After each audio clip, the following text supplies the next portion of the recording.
नमस्कार, आप देख रहे हैं सनसेट टीवी। आपके साथ मैं हूं पराक्रम Singh Shekhawat.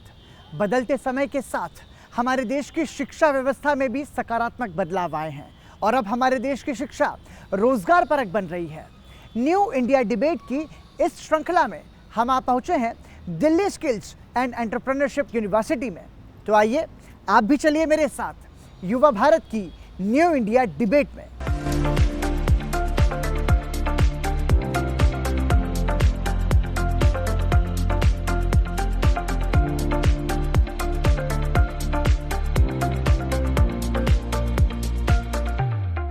New India debate में आज का मुद्दा इनोवेटिव एंटरप्रेन्योरशिप।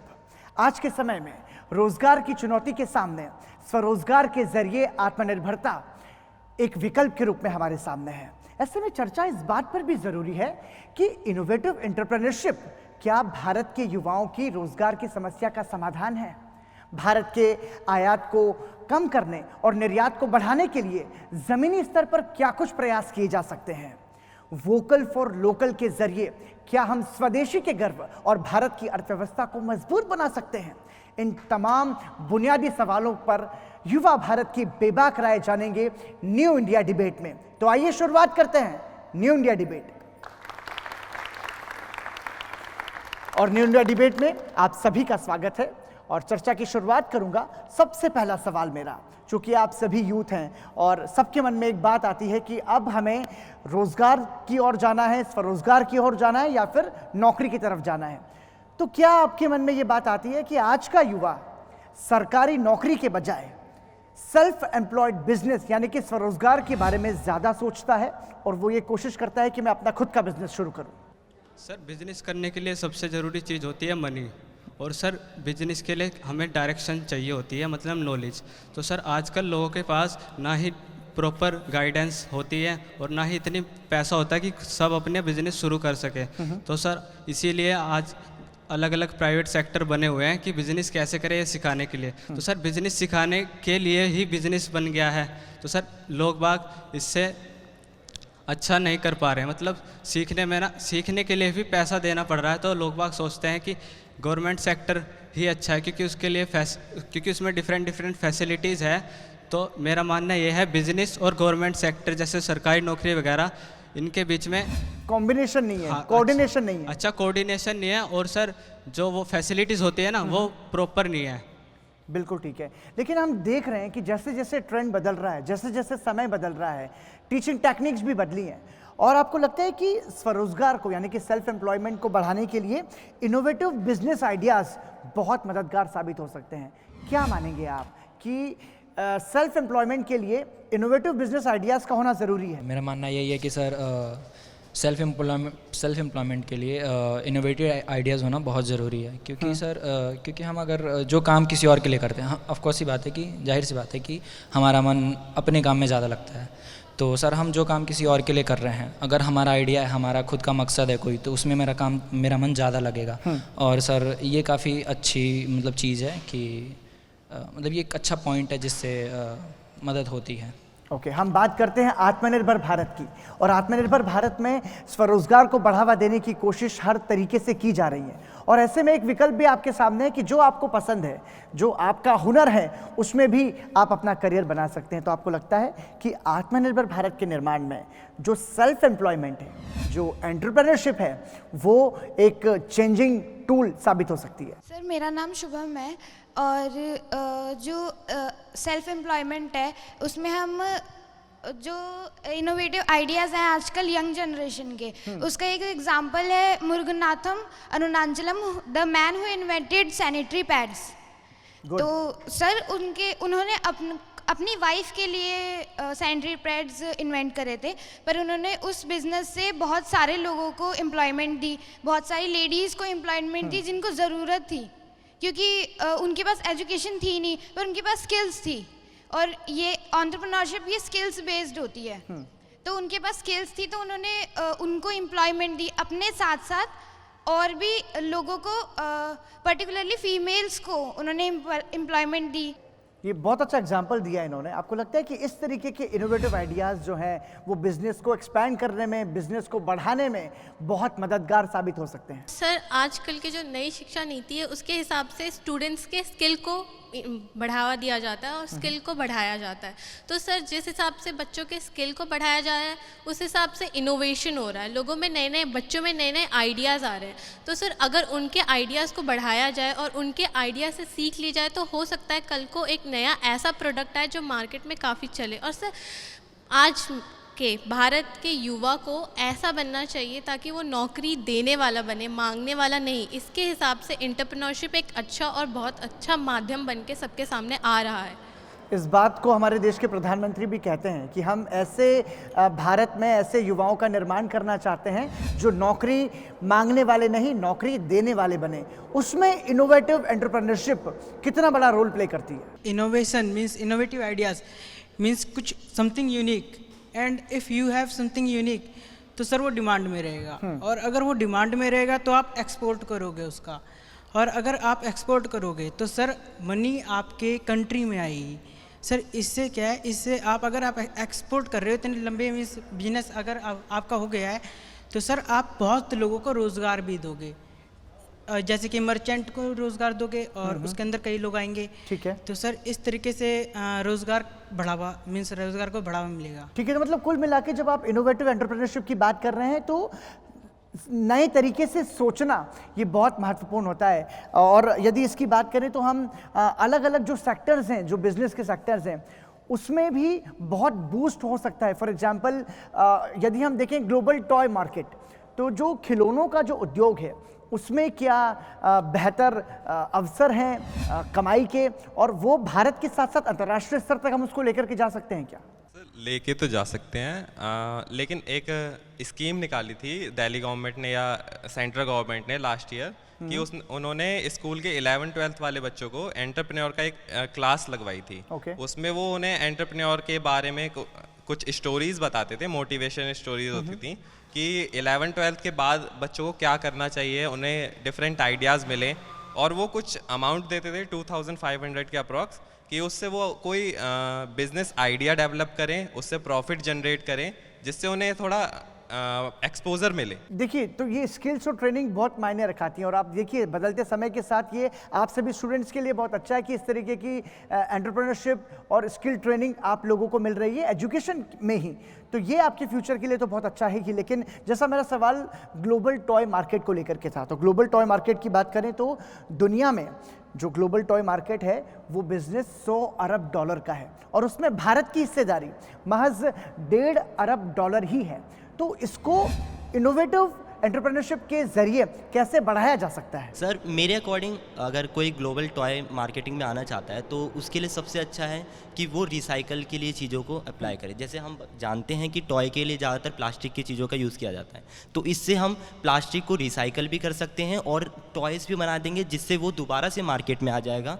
यानी हमारा जो भी रिसाइकल भी अच्छे से हो गया और हमने प्रॉफिट भी अर्न कर लिया। ओके, आप कुछ कहना चाह रहे थे इस पर? मैं ये कहना चाहता हूँ कि जैसे ग्लोबल टॉय मार्केट है, तो टॉय एक्चुअली मतलब बहुत फेमस होना चाहिए। छोटे मोटे टॉय तो सर ऐसे बस कुछ ही एरियाज़ में बिक पाते हैं, तो वो पूरे अगर ग्लोबल लेवल पे उस कैरेक्टर को, उस टॉय को अगर बेचना है तो इसमें सर जो हमारी इंडस्ट्री है, फिल्म इंडस्ट्री या जो भी है, उसका बहुत बड़ा योगदान हो सकता है। जैसे कोई ऐसा कैरेक्टर क्रिएट कर दिया या कोई ऐसी फिल्म बनाई, जैसे बाहर में सुपर हीरो मूवीज़ है जितनी, उनके खिलौने बहुत बिकते हैं, उनके कैरेक्टर्स के खिलौने बहुत बिकते हैं।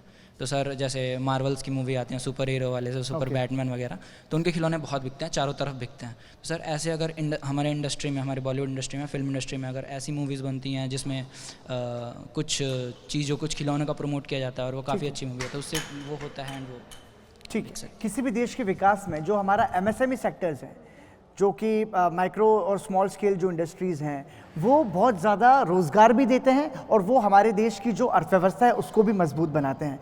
आपको लगता है कि जो छोटे व्यापारी हैं, छोटे जो बिजनेस हाउसेस हैं, उन पर यदि ध्यान दें हम और उसमें यदि हम इनोवेटिविटी को बढ़ावा दें तो हम बहुत बेहतर कर सकते हैं और कमा भी सकते हैं ज़्यादा?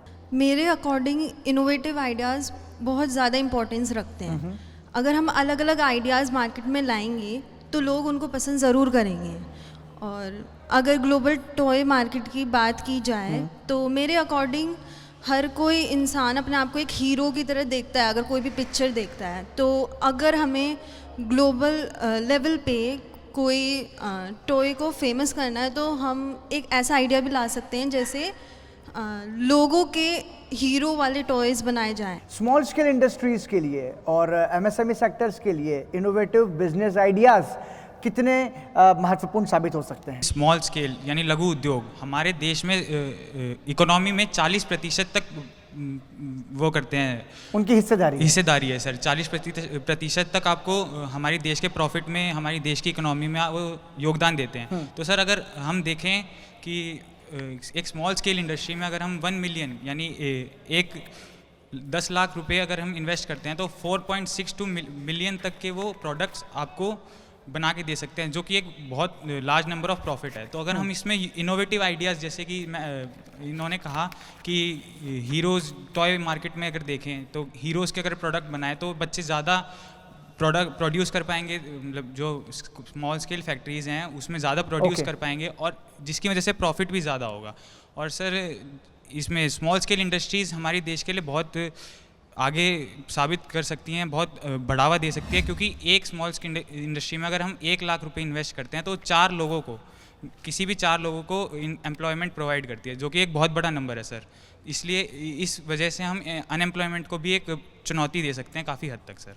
किसी भी देश के विकास में उसके जो आयात और निर्यात का जो अंतर है उसमें समानता लाना रखना बहुत ज़रूरी है। हम ये देख रहे हैं कि हम इंपोर्ट को लेकर के दुनिया के देशों पर डिपेंडेंट हैं और एक्सपोर्ट जितनी मात्रा में हमारा होना चाहिए उतना नहीं हो पाता। आपको लगता है कि मैन्युफैक्चरिंग पर ज़्यादा जोर देने की ज़रूरत है जिससे कि हम मेड इन इंडिया और मेड बाय इंडिया को बढ़ा सकें? सर आप बिल्कुल सही कह रहे हैं, हमें मैन्युफैक्चरिंग बढ़ानी चाहिए सर, क्योंकि उससे ये होगा हम भारत की चीज़ बाहर भी भेज सकते हैं और सर खुद भी यूज़ कर सकते हैं। जो सर चीज़ बाहर से आती है तो सर उस पर टैक्सेस वगैरह होते हैं, तो हम नॉर्मली इंसान जो होते हैं वो यूज़ नहीं कर पाते, मिडिल क्लास फैमिली के लोग तो महंगी चीज़ यूज़ नहीं कर पाते। अगर हम उसको खुद बनाएंगे तो मेड इन इंडिया चीज़ जो इंडिया में ही रहेगी तो वो सस्ती होगी। जैसे अभी बात हो रही थी टॉयज़ के ऊपर, टॉयज़ इंडिया में बाहर 80% जो टॉयज़ मार्केट है बाहर से इंपोर्ट होती है, तो उसके लिए अगर हम अपने खुद फैक्ट्रीज़ लगाए, मैन्युफैक्चर बढ़ाए तो उससे क्या होगा, हमारी सेल्फ एम्प्लॉयमेंट होएगी और जो लोगों को ना रोज़गार मिलेगा।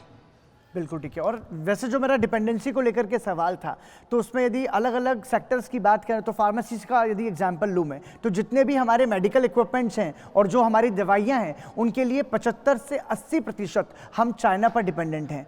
आपको लगता है कि यदि हम भारत में ही इस पर काम शुरू करें तो हम स्वरोजगार को भी बढ़ावा देंगे और मेड इन इंडिया को भी बढ़ावा देंगे और ठीक इसी तर्ज पर आगे बढ़ते रहने की ज़रूरत हमें है, इस तरीके से सोचा जाना चाहिए? सर मैं आपको एक एग्जांपल बताना चाहूँगा जो मुझे पता है। लास्ट ईयर जबकि अदर कंट्रीज से इंपोर्ट बंद था, एक्सपोर्ट हो नहीं पा रहा था लॉकडाउन में, तब एज यू नो कि एलईडी लाइट्स जो दिवाली में हम मोस्टली यूज़ करते हैं 70 to 80% मेड इन चाइना होता है, बट लास्ट ईयर वो इंपोर्ट हो नहीं पाया। तो अहमदाबाद का एग्जांपल है जहाँ पे लोगों ने उसे यूज़ ना करके जो हम नॉर्मली पॉटरी से हैंडीक्राफ्ट दिए होते हैं उसका यूज़ करके उससे डेकोरेट करा था घर और हमने दिवाली सेलिब्रेट करी थी लास्ट ईयर। तो वैसे ही अगर हम अपने वोकल फॉर लोकल्स अगर ये प्रोग्राम है इसको अगर हम फॉलो करें, लोकल प्रोडक्ट्स को सपोर्ट करें, देन हम अपना निर्यात भी बढ़ा सकते हैं और आयात अपना कम कर सकते हैं। कोरोना जैसी महामारी के बाद हमने इस बात पर ध्यान दिया कि यदि हम कोशिश करें तो हम विकल्प भी तलाश सकते हैं और हम आत्मनिर्भर भी बन सकते हैं, क्योंकि डिपेंडेंसी जो एक आदत बन चुकी थी, लेकिन जब समस्या सामने आई तो हमने अपने लिए काम किया। तो आपको लगता है कि स्वदेशी को बढ़ावा दे करके हम भारत में ही चीज़ों को बनाएं और उससे कि हम भारत के पैसे को भारत में ही रोक सकें और भारत के लिए अच्छा काम कर सकें, इस तरीके से सोचा जाना इनोवेटिव एंटरप्रेन्योरशिप के लिए बहुत महत्वपूर्ण है। मेरा एक ये मानना है कि जो वोकल फॉर लोकल तभी आगे बढ़ पाएगा जब जो लोकल सामान बन रहे हैं वो किसी क्वालिटी के हों। बस आप ऐसा नहीं कह के बेच सकते कि इंडिया में बना है तो खरीद लो, ऐसा तो आप कर नहीं सकते, वो क्वालिटी की होनी चाहिए। अभी भी हम बहुत सारी चीज़ बाहर से ही खरीदना पसंद करते हैं, दूसरे कंपनीज़ की खरीदना पसंद करते हैं, क्योंकि वो यहाँ वाले प्रोडक्ट से अच्छी है। कोई तो है नहीं कि जो पैसा बर्बाद करेगा। तो ये भी है कि जो भी बना रहे हैं उस पर क्वालिटी पे ध्यान दें। ठीक है, तो निश्चित रूप से गुणवत्ता एक महत्वपूर्ण पहलू है किसी भी उत्पाद को स्थापित करने के लिए, और प्रतियोगिता के इस दौर में बहुत ज़रूरी है कि हम जो गुणवत्ता है उसके साथ किसी तरीके का समझौता ना करें। फिलहाल न्यू इंडिया डिबेट में रुक रहे हैं एक छोटे से ब्रेक के लिए, बने रहिए हमारे साथ। ब्रेक के बाद जब लौटेंगे तो विस्तार से चर्चा करेंगे वोकल फॉर लोकल के जरिए कैसे हम देश के स्वदेशी के गर्व को बढ़ा सके। बने रहिए हमारे साथ।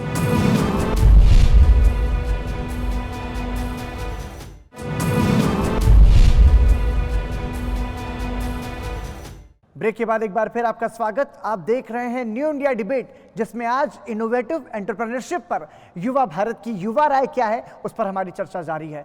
अगला सवाल मेरा वोकल फॉर लोकल को लेकर के, कैसे हम स्वदेशी को बढ़ावा दे सकें, कैसे हम वोकल फॉर लोकल को बढ़ावा दे सकें, उसको लेकर के क्या कुछ सोचते हैं आप? हमारी जो गवर्नमेंट्स हैं, जो सेंट्रल गवर्नमेंट हैं या स्टेट गवर्नमेंट्स हैं, कई सारे स्कीम लॉन्च करते हैं, जैसे प्रधानमंत्री कौशल विकास योजना, स्टूडेंट इनोवेशन प्रोग्राम।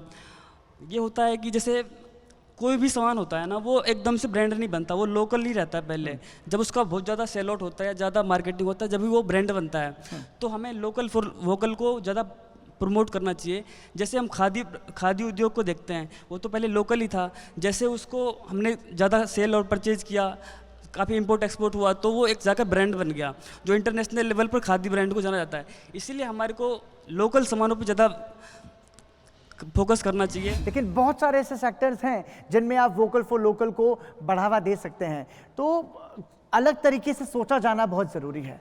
क्या कहेंगे? मेरा नाम उमेश है, मैं फार्मेसी डिपार्टमेंट से हूँ। मैं कहना चाहता हूँ कि जैसे आजकल सबके पास इंटरनेट है, तो हम इंटरनेट से सबसे पहले लोगों को अवेयर करा सकते हैं कि हमारे लोकल में क्या है क्या नहीं है, और उसके बारे में बता सकते हैं ब्रीफ में कि इससे क्या हो सकता है और हमारी इंडिया को इससे कितना प्रॉफिट है, और हमारे लोकल एरिया में इसको लेके कितनी डिमांड है उसे हम बता सकते हैं। इससे क्या होगा कि हमारी इकोनॉमी पर भी इफेक्ट पड़ेगा, और जो हमारे लोकल प्रोडक्ट्स हैं उसकी सर्विसेज भी बढ़ेगी। और सोशल मीडिया पे हम डाल सकते हैं कि हमारा बिजनेस ये है, और हम अपना दूर दूर तक, हमारी वर्ल्ड वाइड तक इंटरनेट है, हम कहीं भी उसे अपलोड कर सकते हैं और वाइड कर सकते हैं। ठीक है, मतलब लोकल को ग्लोबली लिंक करने का भी एक बहुत अच्छा सुझाव जो है वो सोशल मीडिया के थ्रू है। आप मानती हैं ऐसा कि इसका सही इस्तेमाल हमको करना चाहिए, क्योंकि हमारे पास में गैजेट्स हैं, टेक्नोलॉजीज़ हैं, और दुनिया से कॉम्पीट करने के लिए बहुत ज़रूरी है कि हम सेल्फ ब्रांडिंग करें, तभी तो लोगों को पता चलेगा कि भारत का ये जो उत्पाद है ये बेहतर है। क्या कहेंगी?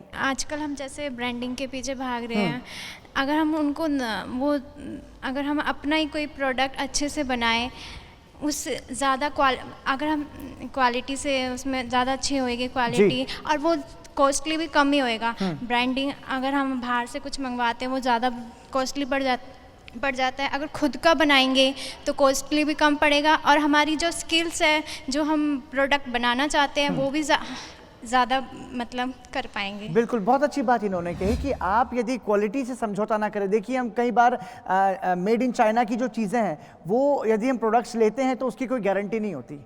ठीक है, अच्छा, चाइना भी लगातार इनोवेशन कर रहा है क्योंकि इंडिया बहुत बड़ा मार्केट वो देखता है। तो आपको लगता है कि हमको मार्केट की ज़रूरत के हिसाब से इनोवेशन के साथ नया सोचना है और मार्केट में वो चीज़ लेके आनी है जिसको हम बढ़ावा दे सकें?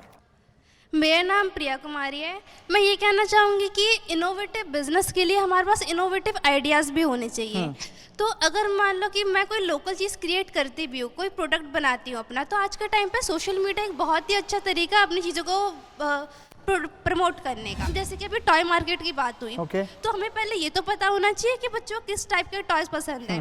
अभी प्लास्टिक के जो टॉयज़ होता है, फिर ज्योमेट्री बॉक्स होती है, वो टूट जाती है जल्दी। तो ऐसा हो सकता है कि काफ़ी सारे बच्चों को क्ले से खेलना पसंद हो, तो पहले वो एक छोटा सर्वे कर सकते हैं बच्चों के ऊपर कि उन्हें किस टाइप के टॉयज पसंद है, फिर उसके बेस पे हम अपना प्रोडक्ट बना सकते हैं। मतलब थोड़ा रिसर्च और सर्वे किया जाए, और उसके बाद फिर मार्केट में उतरा जाए। ठीक है, मतलब तैयारी के साथ उतरने की बात ये कर रही है। बहुत सारे ऐसे सेक्टर्स हैं जिसकी यदि सही तरीके से सेल्फ ब्रांडिंग हम करें सही प्लेटफॉर्म्स पर, तो भारत ही नहीं अंतर्राष्ट्रीय स्तर पर हम हमारे उत्पाद को लेकर के जा सकते हैं। आप मानते हैं कि जो ब्रांडिंग टेक्निक्स हैं उन पर ध्यान देना ज़्यादा ज़रूरी है? मेरा ये मानना है कि जो एक इनोवेटिव एंटरप्रेन्योरशिप का जो एक आइडिया शुरुआत होती है वो मेरे हिसाब से गवर्नमेंट को पहले एजुकेशन में लाना चाहिए।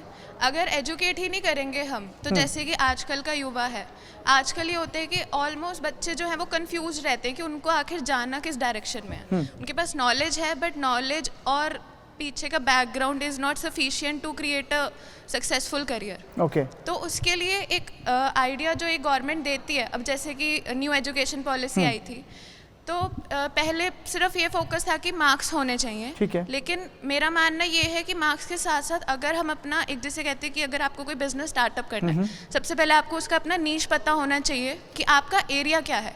जब तक आपको वो पता नहीं होगा तो आप उसके मतलब अकॉर्डिंगली स्टडी नहीं करोगे। जब आप स्टडी करोगे आपको पता चलेगा कि और क्या क्या चीज़ें मार्केट में आनी चाहिए, तो आप अपना बिजनेस सेटअप कर पाओगे।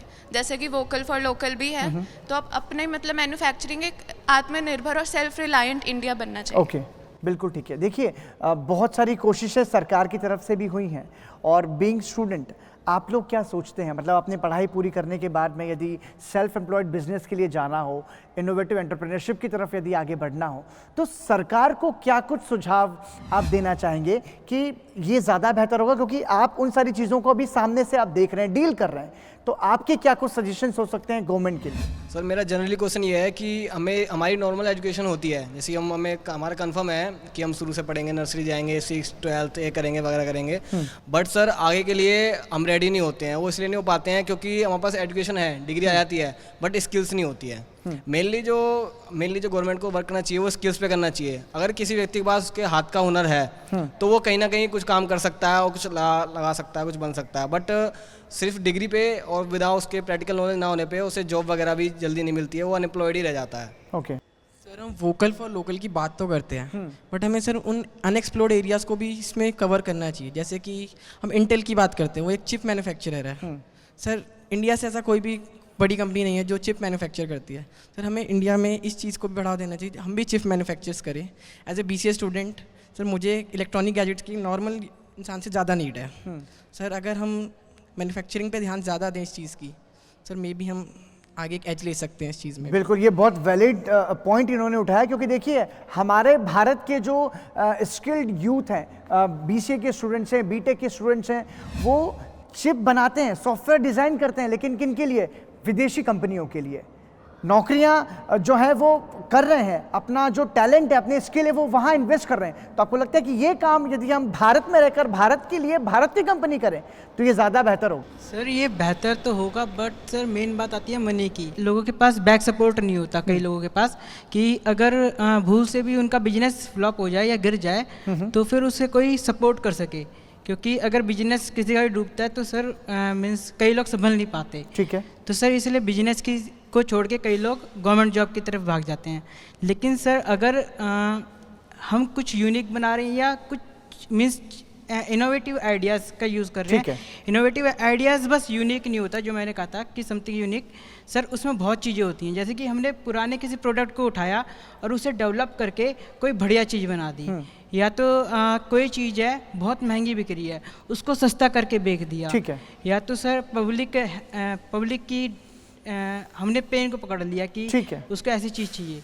तो सर अगर ऐसी चीज़ बना सही तरीके से सोचा जाना, अलग तरीके से सोचा जाना समय की मांगे। एक सवाल यहाँ पर महत्वपूर्ण ये भी है कि हम कृषि प्रधान भारत हैं, है ना, किसानी खेती पर ज़्यादा ध्यान शुरुआत से दिया गया, लेकिन आपको लगता है कि इनोवेटिव फार्मिंग के जरिए, इनोवेटिव जो हमारी जो खेती है उसमें हम इनोवेशन करके हम बेहतर काम कर सकते? प्लीज़ माइक दीजिए। पुराने समय में जो किसान था वो बहुत ज़्यादा समय लगाता था खेती बाड़ी करने में, लेकिन अगर हम अब देखें तो जैसा कि जो कुछ वेजिटेबल्स होती है हम यहाँ पे नहीं उगा पाते, इंपोर्ट करवाते थे, तो हम इनोवेशंस के जरिए अब हम यहाँ पे भी उगा सकते हैं। वो हाइब्रिड फार्मिंग भी होती है। तो इनोवेशन फार्मिंग में सबसे ज़्यादा इम्पोर्टेंट होती है, क्योंकि वो फार्मर्स का टाइम भी बहुत बचाती है और बहुत ज़्यादा प्रोडक्शन होता है फिर। बिल्कुल ठीक है। मैं आपसे जानना चाहूँगा कि इनोवेशन को बढ़ावा देने के लिए जो यूथ है वो सोच रहा है अलग तरीके से। हम देखते हैं IIT IIM के जो पास आउट स्टूडेंट्स हैं वो अपना खुद का बिजनेस शुरू करते हैं और उसमें बहुत ज़्यादा सक्सेस भी होते हैं। तो आपको लगता है कि सोच मैटर करती है। यदि सही तरीके से सोचा जाए तो आप बहुत बड़ा चेंज ला सकते हैं। हाँ सर, सोच मैटर करती है कि अगर आपके पास आइडिया होगा आप तभी तो कुछ कर पाओगे ठीक ना। बात। सर मेरी ये वो है सरकार से कि वो अवेयरनेस फैलाए बच्चों में। जैसे वो कोई स्कीम भी निकालती है तो बच्चों को पता नहीं होता है, उसकी अवेयरनेस नहीं होती कि ऐसी भी कोई स्कीम सरकार ने निकाली है बच्चों के लिए। ठीक है। तो जैसे कई बच्चे होते हैं, जैसे उन्हें बिजनेस भी स्टार्ट करना है तो उन्हें नहीं पता कि उनके लिए क्या क्या ज़रूरी चीज़ें हैं जो सरकार ने निकाल रखी है उनकी हेल्प के लिए। तो मैं तो यही कहना चाहूँगी कि सरकार को अवेयरनेस फैलानी चाहिए जो वो स्कीम अपने बच्चों के लिए निकाल रही है। सर हमें ज़्यादातर माइंडसेट पर वर्क करना चाहिए। माइंडसेट पर वर्क ऐसा करना चाहिए, जाहिर है सर किसी भी बच्चा या कोई भी है उसका जो थिंकिंग है वो टाइम टू टाइम चेंज होती रहती है और उसको सही काउंसलिंग मिलेंगी, मोटिवेशनल मिलेगा उसे। अगर वो सही राह में उसे, जैसे उसके जो आइडियाज़ हैं वो आइडियाज़ किसी के शेयर करेगा, वो उसे बताएगा कि हाँ तुम इस तरह ऐसे कर सकते हो, उसकी काउंसलिंग अच्छी तरह होगी तो वो अपने बेटर वे में जा सकता है। कई होते हैं जिन्हें इस फील्ड में इंटरेस्ट नहीं होता है या वो नहीं होता, फिर भी वो उसमें लगे हुए हैं। क्यों? सोसाइटी जा रही है, सोसाइटी को मेन जॉब्स दिखती हैं, गवर्नमेंट जॉब्स है, या उन्हें दिख रहा है कि MBBS में जाना है या IIT है, JEE मेंस है। एंड इसके अलावा और भी कई चीज़ें होती हैं, जैसे हम जो हमारा अल्टरनेट में है आजकल नेट बैंकिंग है या जो भी हमारा सोशल है उसके थ्रू भी हम बहुत सारा वो कर सकते हैं। एंड काउंसलिंग होने की वजह से सर काफ़ी बच्चों को उनका जो सही जो उनका जो टैलेंट के हिसाब से उसके हिसाब से हो जाता है। मैं लास्ट क्वेश्चन, इनोवेटिव एंटरप्रेन्योरशिप के जरिए हम बहुत बड़ा चेंज ला सकते हैं। सोच ज़रूरी है और उस पर काम करना भी ज़रूरी है, अमल भी ज़रूरी है। उसके लिए इंफ्रास्ट्रक्चर की ज़रूरत, फाइनेंस की ज़रूरत, ये सारा सपोर्ट तो है, लेकिन इसमें बहुत मायने रखाएगी कि आपका क्या क्रिएटिव आइडिया है, आप क्या अलग कर रहे हैं जो कि दुनिया के सामने आप प्रेजेंट कर सकें। अगर किसी के पास एक अच्छा आइडिया हो अपने बिजनेस को करने का, उसको डायरेक्शन हो, तो वो ऑब्वियस सी बात है कि अपने उस बिजनेस में आगे जा सकता है। और अगर हमारा खुद का बिजनेस होता है ना तो हमारे जो एफर्ट्स होते हैं वो भी कुछ ज़्यादा होते हैं रिस्पेक्टिवली अगर हम किसी अदर का बिजनेस करते हैं। अगर हम देखा जाए कि एक स्ट्रीट पे भी अगर कोई इंसान अपना कुछ सेल कर रहा है तो उसकी भी अगर उसको डायरेक्शन पता है कि हाँ मुझे इस प्लेस पे करना है, मुझे इस एरिया पे करना है, तो उसकी भी इनकम होती है ज़्यादा। इनफैक्ट उसकी इनकम इतनी होती है कि जो एम्प्लॉयमेंट एक कंपनी में काम कर रहा है क्योंकि उसके ज़्यादा, क्योंकि उसको पता है कि हम ये वाली डायरेक्शन है, ये एरिया है, तो वो अपने आइडियाज़ को और करके वो अपना प्रोडक्ट सेल कर सकता है। ये विचार हैं नए भारत के युवाओं के, ये विचार हैं हुनरमंद युवाओं के जो सपना संजोए हैं कि अपनी मेहनत और अपनी लगन से भारत को आगे बढ़ाएंगे, भारत की अर्थव्यवस्था को मजबूत करेंगे और साथ मिलकर एक साथ आगे बढ़ेंगे। हम उम्मीद करते हैं कि इन युवाओं के विचार सरकार तक भी पहुंचेंगे और नए भारत के निर्माण में सभी की सामूहिक जिम्मेदारी के साथ मिलकर सब काम करेंगे। न्यू इंडिया डिबेट की इस चर्चा को यहीं विराम देते हैं। दीजिए इजाजत, नमस्कार।